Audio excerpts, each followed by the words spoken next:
Hello friends, welcome to daily current affairs in 1 minute. 31 May world no tobacco day. Theme છે તમાકુ ઉદ્યોગના હસ્તક્ષેપથી બાળકોનું રક્ષણ.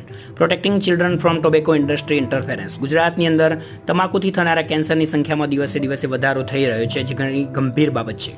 સરકારે નિવૃત્તિ કમ ડેથ ગ્રેજ્યુટીની મહત્તમ મર્યાદા 20 લાખ રૂપિયાથી વધારી 25 લાખ રૂપિયા કરી દીધી છે. સુધારેલી મર્યાદા 1 જાન્યુઆરી 2024થી અમલમાં આવશે. ભારત દક્ષિણ ગાઝામાં પેલેસ્ટાઇનિયન શહેર રફામાં વિસ્થાપિત વ્યક્તિઓના કેમ્પમાં લોકોની હત્યા પર ઊંડી ચિંતા વ્યક્ત કરી છે. રમતગમતમાં ભારતના પ્રજ્ઞાનંદાએ નોર્વે ચેસ ટુર્નામેન્ટમાં પ્રથમ વખત ક્લાસિકલ ઇવેન્ટમાં નોર્વેના મેગ્નસ કાર્લસનને હરાવ્યા હતા. આઈઆઈટી મદ્રાસના સ્ટાર્ટઅપ અગ્નિકુલ કોસ્મોસે single piece 3 dimensional printed engine સાથે વિશ્વનું પ્રથમ રોકેટ લોન્ચ કરીને નોંધપાત્ર સિદ્ધિ હાંસલ કરી છે, જે સંપૂર્ણ સ્વદેશી છે અને ખાનગી લોન્ચપેડ ધનુષ પરથી તેને આંધ્રપ્રદેશના હરિકોટાથી લોન્ચ કરવામાં આવ્યું હતું, જેમાં ટેકનિકલ મદદ ઇસરોએ કરી છે, તેમજ ઉદ્યોગપતિ આનંદ મહિન્દ્રાએ 80.43 કરોડનું ફંડિંગ કર્યું છે.